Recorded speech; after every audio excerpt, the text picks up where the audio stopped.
Sorry பட்டு. இனிமே நான் உன்கிட்ட கோவமே பட மாட்டேன்.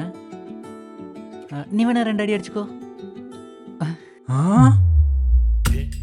அந்த பொண்ணு கையில என்ன முறுக்கு புளிஞ்சிட்டு இருக்கா? சாரிங்க, நான் தான் தேவையில்லாம பேசிட்டேன். அடங்கப்பா, என்னடா மறுபடியும் ரொமான்டிக் ஃபிலிமா? டேய், அந்த புள்ள கையை விடுறா. என்னடா நடக்குதுங்க? என்னடா இப்போதான் பிக் பாஸ்ல சண்டை போடுற மாதிரி அடிச்சிட்டு கிடந்தீங்க, திரும்பி வந்து பார்த்தா மாலா மாலா கொஞ்சிட்டு இருக்கீங்க. டேய், சின்ன ஜெயசுங்கன்னா அப்படி தான்டா இருப்போம். இப்போ அடிச்சுப்போம், அப்புறமா சேர்ந்துப்போம். இதெல்லாம் காதல் வாழ்க்கையில் சகஜம்டா. அப்பப்போ சண்டை போட்டுக்கிட்டு அப்பப்போ சமாதானம் ஆகிக்கிட்டு அப்பெல்லாம் இருந்தால் தான் காதல் வாழ்க்கை ஒரு மாதிரி ஜாலியாக இருக்கும்டா.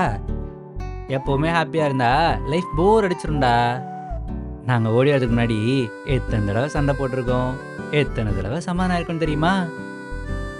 அது சரி, மொட்டை பையன் உனக்கெல்லாம் எங்கே அது தெரிய போகுது?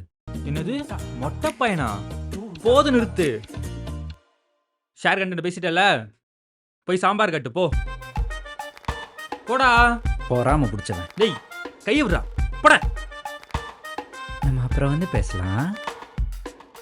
இவங்க லவ் பண்ணி விளையாடுறதுக்கு நம்ம என்ன ஊறுகாயா? இருங்கடா, யாழ் சங்கீதா வரட்டும், அப்புறம் இருக்கு உங்க 2 பேத்துக்கும்.